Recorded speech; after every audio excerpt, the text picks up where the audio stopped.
कहानी की शुरुआत में जंतर मंतर वाला सीन चल रहा था। बहुत सारे लोग हाथों में बैनर उठाए नारे लगा रहे थे क्योंकि फार ईस्ट नाम की एक कंपनी एक बर्ड सैंक्चुअरी की जमीन पर रिजॉर्ट खड़ा करना चाहती थी। तभी अचानक इस पीसफुल चल रहे प्रोटेस्ट में कुछ गुंडे आ गए। वो खुद को एनवायरमेंटलिस्ट बर्ड लवर बता रहे थे, लेकिन उनके हाथों में लोहे की रॉड्स थी। असल में इन लोगों को कंपनी वालों ने ही पैसे देकर भेजा था।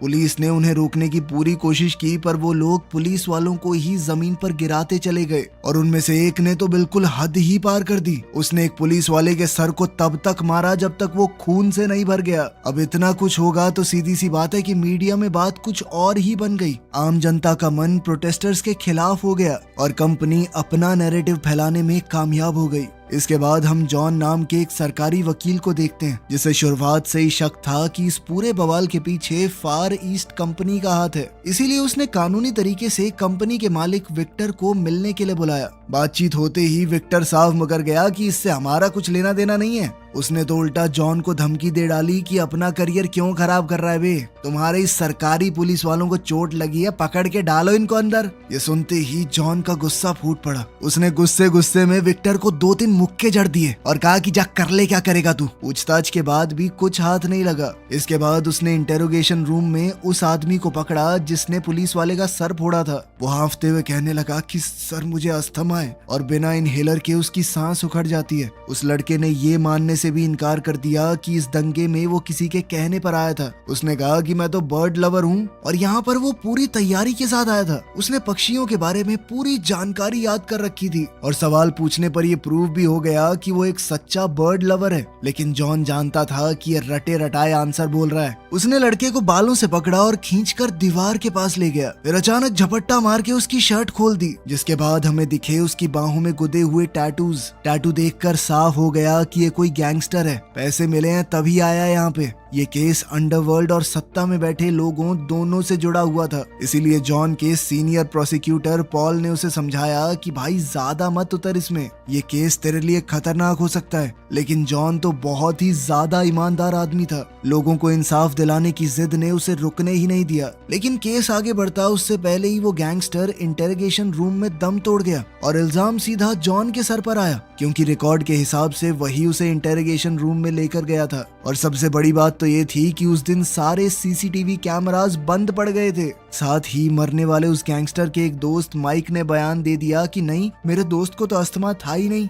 जिससे जॉन के पास अपने बचाव में कहने के लिए कुछ भी नहीं रहा। असल में ये पूरा खेल उसके सीनियर प्रोसिक्यूटर पॉल का रचा हुआ था, क्योंकि उसी ने लड़के का इनहेलर गायब किया, जिस वजह से उसकी मौत हुई। इसके बाद उसने अपना एक खास आदमी भेजकर जॉन को बहला फुसला लिया कि तुम अपना जुर्म कबूल कर लेना, बाकी मैं संभाल लूंगा। मैंने जज से बात कर ली है, तुम बस 1 साल के लिए अंदर जाओगे। लेकिन जैसे ही जॉन ने कोर्ट के अंदर अपना गुनाह कबूल किया तो उसे 15 साल की सजा सुना दी गई। पॉल ने तो एक बार भी उसका डिफेंस करने के लिए मुंह तक नहीं खोला। उस केस के इकलौते सबूत उस इनहेलर को भी नदी में फेंक दिया गया और जॉन सलाखों के पीछे जा पहुंचा, जिससे वहां के कैदी खुशी से नाच उठे। पता नहीं इनमें से कितने मुजरिमों को उसने खुद जेल भिजवाया था और आज वो अकेला निहत्था कमजोर खुद शेर की गुफा में घुस चुका था।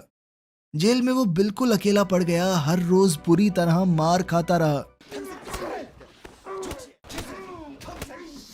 जेल में जब तक किसी की जान न चली जाए गार्ड तो देखते भी नहीं थे। एक दिन जॉन को खबर मिली कि सरकार ने फार ईस्ट कंपनी के रिजॉर्ट वाले प्रोजेक्ट को मंजूरी दे दी है और फिर उसने टीवी पर पॉल को कंपनी वालों के साथ मुस्कुराते हुए देखा, जिससे पूरी साजिश उसकी समझ में आ गई। उस रात उसने बिस्तर पर करवटें बदलते हुए ये तय किया कि वो अपने केस की दोबारा सुनवाई की मांग करेगा। और जेलर भी पहले से पॉल से हाथ मिला चुका था। वो तो हमेशा के लिए जॉन को इसी जेल में फंसाना चाहते थे। उसकी अर्जी वहीं के वहीं दबा दी गई और जेलर ने उसका मजाक उड़ाते हुए कहा कि नीचे से लेकर ऊपर तक सबको पता है तूने कुछ नहीं किया, लेकिन अफसोस तेरी जिंदगी यहीं कटेगी बेटा।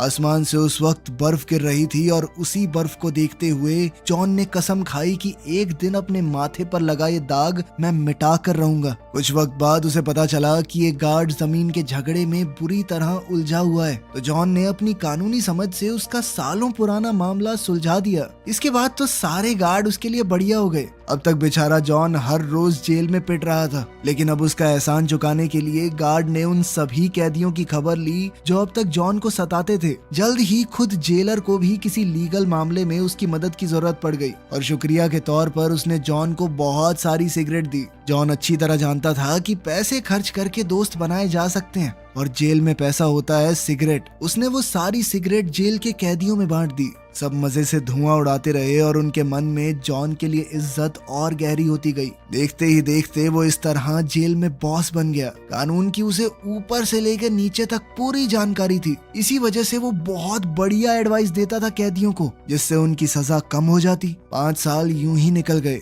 एक दिन न्यूज में पक्षियों के आने जाने की खबर चल रही थी। तभी जेल में नया आया एक ठग दिखाने लगा कि मुझे पक्षियों के बारे में बहुत पता है, लेकिन उसने पक्षियों के बारे में जो बात बोली उससे जॉन के कान खड़े हो गए। उसे तुरंत याद आया कि जिस गैंगस्टर की मौत के चक्कर में वो यहाँ पर सजा काट रहा है, उसने भी बिल्कुल ऐसी सेम लाइन बोली थी। अब ये कोई इत्तेफाक तो नहीं हो सकता, तो जरूर ये आदमी फार ईस्ट कंपनी के उन्हीं किराए के गुंडों में से एक होगा। इसीलिए उसने अपने आदमी भेजकर उस कैदी को अपने सेल तक बुलवाया। सैम नाम के उस कैदी की आंखें खुली की खुली रह गई, क्योंकि उसके सामने जॉन अकेले कमरे में बैठकर फ्राइड चिकन खा रहा था। जेल में ऐश चल रही है भाई की। जॉन ने उसे भी चिकन दिया और साथ में कोल्ड ड्रिंक भी पिलाई और बड़े आराम से पूछा कि तुझे पक्षियों के बारे में इतना कुछ कैसे पता है। सैम ने सीधा जवाब देने से बचना चाहा, तो जॉन ने उसके सामने एक डील रखी। बेटे बाहर निकलवा दूंगा यहाँ से, बस बाहर निकल के बदले में मेरा एक काम करना पड़ेगा और सबसे पहले शुरुआत सच बोलने से कर। थोड़ा सोचने के बाद सैम ने सारी सच्चाई उगल दी। वो दंगा पूरी तरह से फार ईस्ट कंपनी का ही रचा हुआ नाटक था, जिसमें उन्होंने छोटे मोटे गैंगस्टर्स और बेकार घूमने वाले लड़कों को इकट्ठा किया, उन्हें ट्रेनिंग दी और जानबूझकर पुलिस से भिड़ा दिया, ताकि जो लोग असल में प्रकृति के लिए आवाज उठा रहे हैं उनका नाम भी खराब हो जाए और सरकार को मौका मिल जाए जमीन कंपनी को देने का। और एक बार आम जनता उनके अगेंस्ट हो गई तो सरकार आसानी से जमीन कंपनी को दे देगी। ये सुनते ही जॉन के दिमाग में एक बड़ा प्लान चलने लगा कि वो सैम को बाहर भेजकर उससे सबूत इकट्ठा करवाएगा और फिर अपने सीनियर पॉल और कंपनी के मालिक विक्टर दोनों को गिरफ्तार करवा के अपना नाम साफ करेगा। जॉन अब तक इतना समझ चुका था कि सैम का दिमाग बहुत तेज है। आखिर किसी को ठगना कोई आसान काम थोड़ी है, लेकिन वो ये भी जानता था कि एक ठग के ऊपर आंख बंद करके भरोसा तो नहीं किया जा सकता। इसीलिए उसे किसी तरह अपनी मुट्ठी में रखना जरूरी है। बाहर निकलने से पहले जॉन ने उसे कानून की दुनिया के लोगों के तौर तरीके सिखाए, यहाँ तक कि उसे सभी बड़े सरकारी वकीलों के साइन करना तक सिखाया। उसने घंटों तक एक सिग्नेचर की प्रैक्टिस करवाई, क्योंकि ये उसके प्लान के लिए बहुत जरूरी था। ट्रेनिंग पूरी होने के बाद जॉन ने बड़ी आसानी से सैम को बरी करवा दिया, क्योंकि उसके अगेंस्ट केस में वैसे भी ज्यादा दम था नहीं। बाहर कदम रखते वक्त उसने कसम खाई कि आपने मुझे आजाद करवाया है, अब जो कहेंगे मैं वो करूंगा। जेल से छूटते ही सैम ने अपने सारे प्रोटेस्ट वाले साथियों को शराब की महफिल में जमा किया और मरने वाले लड़के के दोस्त माइक को इतनी पिला दी कि उसका खुद के ऊपर काबू ही नहीं रहा, जिसके बाद वो मान गया कि हाँ मैंने तो पैसे लेके झूठा बयान दिया था। जेल के अंदर जॉन तक वो रिकॉर्डर पहुंच गया जिसमें ये पूरा कबूलनामा कैद हो चुका था और उसने उसे दोबारा सुनवाई के कागजों के साथ कोर्ट में भेज दिया। उधर पॉल अपने अमीर दोस्तों की मदद से शहर का मेयर बनने के सपने देख रहा था। वो अपने इलेक्शन में बिजी था, उसे जॉन की चाल की भनक तक नहीं लगी, लेकिन इलेक्शन के दिनों में एक छोटी सी गलती भी सब कुछ मिट्टी में मिला सकती थी। इसलिए जैसे उसे खबर मिली कि जॉन ने कोई रिकॉर्डर कोर्ट में भेजा है, तो वो गुस्से में विक्टर पर बरस पड़ा। उसने केतली उठाकर उसके सर पर दे मारी और कहा कि जल्द से जल्द ये माइक को रास्ते से हटाओ। विक्टर को बेइज्जती महसूस हुई, लेकिन उस ताकतवर अफसर के सामने उसे सर झुकाना ही पड़ा, क्योंकि सालों से दोनों की मिली भगत चली आ रही थी, जिसमें विक्टर ने फार ईस्ट कंपनी को बहुत आगे बढ़ाया, लेकिन उसके मुनाफे का एक हिस्सा पॉल को भी मिलता था। इसके बाद उसने तुरंत माइक को ढूंढना शुरू कर दिया और उसे पकड़कर बेचारे को इतनी बुरी तरह पीटा कि उसकी टांगें ही टूट गई। इसके बाद पॉल ने डैनियल नाम के प्रोसिक्यूटर को एक रेस्टोरेंट में खाने पर बुलाया। डैनियल ही इस वक्त ये पूरा केस संभाल रहा था। अगर वो चाहता तो जॉन की दोबारा सुनवाई की अर्जी को ठुकरा सकता है। डैनियल ने भी सोचा कि जॉन के चक्कर में कौन अपने बड़े अफसर से दुश्मनी मोल ले। पॉल के कहने भर से वो तुरंत मान गया कि हाँ जी सर, बिल्कुल, मामला बिल्कुल दबा देंगे। जैसे ही सैम को माइक की उस हालत के बारे में पता चला, उसकी खुद की हिम्मत जवाब दे गई। उसने जॉन से साफ कह दिया कि सर देखो, आपने बाहर निकलवा दिया, लेकिन अगर जिंदा ही नहीं रहूंगा तो क्या करूंगा, अपना साथ यहीं तक है। जॉन को पहले से अंदाजा था कि ये लड़का भरोसे लायक नहीं है, इसीलिए उसने बाहर अपने आदमियों से कहकर उसकी जमकर पिटाई करवाई और साथ ही धमकी भी भिजवाई कि अगर उसकी बात नहीं मानी तो वो उसकी सारी करतूतें विक्टर को बता देगा। उसके बाद उसका क्या होगा वो अच्छे से जानता है। कोई रास्ता ना बचने पर सैम को दोबारा उसके इशारों पर चलना पड़ा और वो सीधा पॉल की इलेक्शन कैंपेन में चला गया। वहाँ पे पॉल का सपोर्टर बन के सैम ऐसा पागलों की तरह नाचा कि पूरी भीड़ झूम गई। इससे न सिर्फ पॉल की नजर उस पर पड़ी, लेकिन वहाँ मौजूद एक औरत का दिल भी उस पर आ गया। मौका देखकर सैम ने पॉल के साथ एक फोटो खिंचवा ली और उधर उस औरत ने कहा कि मेरी बेटी के साथ एक डेट पर जाओगे तुम दोनों बहुत अच्छे लगोगे साथ में। किस्मत से वो लड़की फार ईस्ट कंपनी में ही काम करती थी। सैम ने तो जरा भी देर नहीं लगाई हाँ कहने में। अब सैम ने लड़की को ऐसा रिझाया कि अगले ही दिन वो उसके बिस्तर पर था। उसने अच्छे से चेक किया कि ये सो रही है ना। इसी बीच सैम ने बड़ी चालाकी से फार ईस्ट कंपनी के हिसाब किताब वाले कागजों की चुपचाप फोटोज खींचकर मीडिया में भेज दी।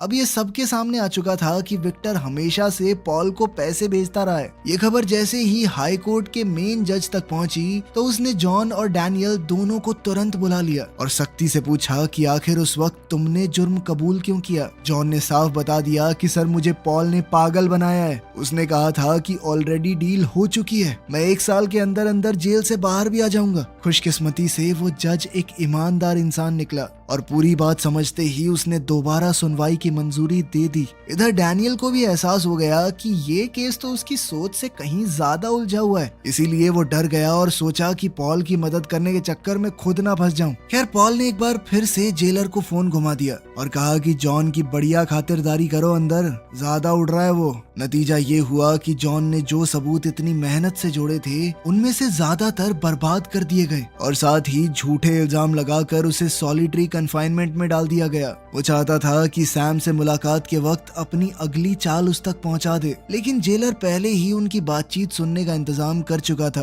अच्छी बात ये रही कि जॉन पहले से एक कदम आगे था, इसीलिए उसने एक सीक्रेट कोड में अपनी सारी बात सैम तक पहुंचाई। इसके बाद सैम ने बैंक से एक मोटी रकम निकाली और वहां बैठे स्टाफ की टेढ़ी नजरों के बीच बिल्कुल रॉब के साथ बाहर निकलने लगा। इसके बाद वो पॉल के पुराने साथी केविन तक जा पहुंचा, क्योंकि उसी ने उस वक्त अस्थमा वाला इनहेलर उठाकर पॉल के हवाले किया था। केविन के हालात ज्यादा सही नहीं चल रहे थे, इसलिए पैसों के दम पर उसे अपने साथ मिलाना सैम के लिए बहुत आसान था। इस अहम गवाह को खरीदने के बाद सैम ने अपना निशाना डैनियल पर लगाया और खुद को एक सरकारी वकील बताते हुए ऐसे इवेंट में घुस गया जहां कानून की दुनिया के बड़े बड़े नाम मौजूद थे। अपनी चिकनी चुपड़ी मजाकिया बातों से उसने वहां बैठे तमाम अफसरों को हंसा हंसा कर लोटपोट कर दिया और डैनियल तो उसका अंदाज देखकर समझ बैठा कि ये जरूर किसी बड़े वकील का बेटा है, अमेरिका से पढ़ के आया होगा वकालत पक्का। वो खुद सामने से आकर उससे दोस्ती करने की कोशिश करने लगा। इस दोस्ती के सहारे सैम अगले दिन नकली कागज लेकर उसके ऑफिस में जा घुसा और डैनियल ने भी उसका खुले दिल से स्वागत किया, क्योंकि उसे तो लगता था कि हाँ बड़ी पहुंच का आदमी है, कल को काम आएगा।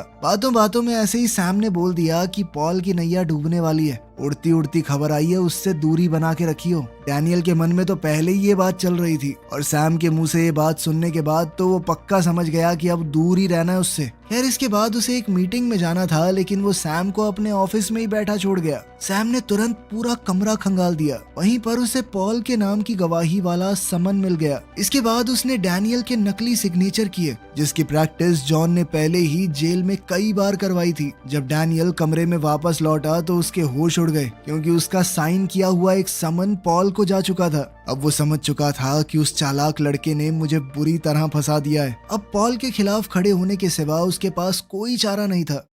जब पॉल को इस बारे में पता चला तो वो सीधा डैनियल से भिड़ गया, लेकिन डैनियल ने सीधे तौर पर कहा कि मुझे तुमसे कोई बातचीत नहीं करनी। इसके बाद डैनियल ने फार ईस्ट कंपनी के आदमियों को हिरासत में लेने का हुक्म दिया। इधर सैम पूरे टशन में बिल्डिंग से बाहर निकला तो पॉल के एक आदमी ने उसे देख लिया। उसकी खबर मिलते ही कंपनी के गुंडे उसे पागल कुत्तों की तरह ढूंढने लगे। इस पर सैम ने बहुत चालाकी दिखाई। एक जगह छुपकर उसने अपने कपड़े बदल लिए और मस्त गॉगल्स और एक बैट उठा के ऐसा दिखाने लगा कि मैं भी गैंग का ही पार्ट हूँ और उस गद्दार सैम को ढूंढ रहा हूँ मैं भी। लेकिन एक आदमी ने उसे ऐन मौके पर पहचान लिया और इससे पहले वो लिफ्ट से निकल पाता, गुंडे उसे पकड़कर अपने अड्डे पर ले गए और पुलिस वालों ने ऐन वक्त पर वहां पहुंचकर घायल सैम की जान बचा ली। सैम को भी खुद को एक झूठा प्रोसिक्यूटर दिखाने के जुर्म में गिरफ्तार कर लिया गया। लेकिन डैनियल जब उससे इंटेरोगेशन रूम में पूछताछ कर रहा था तो सैम के चेहरे पर जरा सी भी घबराहट नहीं थी, क्योंकि जॉन ने पहले ही उसे बता रखा था कि ऐसा होगा और अब क्या बोलना है ये भी वो अच्छे से जानता था। सैम ने जैसे ही बोलना शुरू किया, डैनियल के चेहरे पर लालच साफ दिख रहा था, क्योंकि जेल में बंद एक ईमानदार आदमी को बाहर निकालना और साथ ही मेयर के लिए खड़े हुए एक उम्मीदवार को जेल पहुंचाना, इतना बड़ा केस तो उसे रातों रात स्टार बना देगा। वहीं दूसरी तरफ पॉल समझ चुका था कि कुछ तो चल रहा है। उसने अपनी वही पुरानी चाल दोबारा चलने की कोशिश की। एक बार वो फिर से जॉन से मिलने गया, ये कहते हुए कि मैं खाली हाथ आया हूँ, बस 1 महीने की बात है, मुझे मेयर बन जाने दे, तुझे भी बाहर निकलवा दूंगा भाई, चिंता मत कर, मेयर बनते ही सबसे पहले तेरी सजा माफ करवाऊंगा। लेकिन जॉन इस बार उसकी बातों में नहीं आया। सालों पहले उसने अपने ना किए हुए जुर्म को कबूल कर जो गलती की थी, अब वो दोबारा नहीं करने वाला। सुनवाई की तारीख आ चुकी थी और जॉन समझता था कि सब कुछ इसी दिन पर टिका हुआ है, लेकिन तभी पॉल ने कैदी को पैसे देकर उस पर हमला करवा दिया। अब जज केस की तारीख को आगे बढ़ाने ही वाला था कि उस वक्त जॉन अपना जख्मी बदन लेकर ही कोर्ट में आ गया और उसे देखते ही पॉल के चेहरे से मुस्कान हट गई। सबसे पहले सैम गवाह के तौर पर आया और उसने साफ साफ कह दिया कि कंपनी ने हमें पैसे दिए थे, मैं भी उन प्रोटेस्टर्स में से एक था, हमारा काम ही पुलिस के साथ झड़प करने का था। उसने ये भी बताया कि कंपनी के तार सीधे तौर पर पॉल से जुड़े हुए हैं, क्योंकि उसने अपनी आंखों से विक्टर को पॉल तक पैसे पहुंचाते हुए देखा है। साथ ही उसने अदालत को बताया कि जज साहब, वो जो लड़का था ना अस्थमा वाला, वो भी हमारे साथ था, बिना इनहेलर के तो उसका जिंदा बच पाना नामुमकिन था, थोड़ी थोड़ी देर बाद तो पफ लेता था वो। इस पर पॉल ने ऑब्जेक्शन जताते हुए कहा कि मैंने तो इस लड़के को कभी नहीं देखा, मैं कभी मिला ही नहीं इससे, सारी बातें झूठ बोल रहा है ये। लेकिन तभी सैम ने रैली वाली वो फोटो दिखा दी और कहा कि ये देखिए, हमारे तो पूरे पक्के संबंध हैं। ठीक इसी मौके पर डैनियल ने अपनी आखिरी चाल चली और फार ईस्ट कंपनी की गैर कानूनी कमाई के सबूत कोर्ट के सामने रख दिए, ये कहते हुए कि इस तरह के मामले हमेशा दबाए गए हैं और उन्हें दबाने वाला कोई और नहीं बल्कि खुद पॉल है। लेकिन जॉन चाहे कुछ भी कहता रहे, पॉल अभी भी शांत था, क्योंकि उसे पता था कि सबूत तो कब का पानी में डूब चुका है, बिना उस इनहेलर के कोई कुछ साबित नहीं कर पाएगा। लेकिन उसके होश उड़ गए जब उसका पुराना साथी केविन अदालत में आ खड़ा हुआ और उसने सबके सामने ये कबूला कि लड़के की मौत अस्थमा अटैक से हुई थी। इसके बाद जॉन ने केविन की दी हुई एक रिकॉर्डिंग चला दी, जिसमें पॉल और केविन दोनों उसके खिलाफ साजिश कर रहे थे। रिकॉर्डिंग बिल्कुल उस जगह जाकर रुक गई जब दोनों ने इनहेलर फेंकने की बात की। तभी जॉन ने अपने हाथ में एक इनहेलर उठाकर सबको बताया कि ये है वो इनहेलर। पॉल को लगता है कि इसने सबूत को ठिकाने लगा दिया, लेकिन हमने उसे ढूंढ निकाला है। इस पर पॉल घबराहट में बोल पड़ा कि ऐसा कैसे हो सकता है, वो तो बह गया पानी में। और तभी अचानक वो रिकॉर्डिंग दोबारा चली, जिसमें पॉल केविन को कह रहा था कि इनहेलर को नदी में फेंक देना। इसी के साथ दूध का दूध पानी का पानी हो चुका था। पॉल बौखलाया हुआ चीखते हुए अदालत में तमाशा बनाने लगा, जिसके बाद उसकी बची खुची इज्जत भी मिट्टी में मिल गई। आखिरकार पॉल को उसके गुनाहों की सजा मिली और जॉन को बाइज्जत बरी कर दिया गया। लेकिन इस खेल में सबसे बड़ा फायदा डैनियल का ही हुआ। वो पूरी तरह सुर्खियों में छा गया, सच में स्टार बन गया वो। वीडियो पसंद आई तो लाइक कर देना, चैनल को सब्सक्राइब कर लेना। मिलते हैं अगली वीडियो में।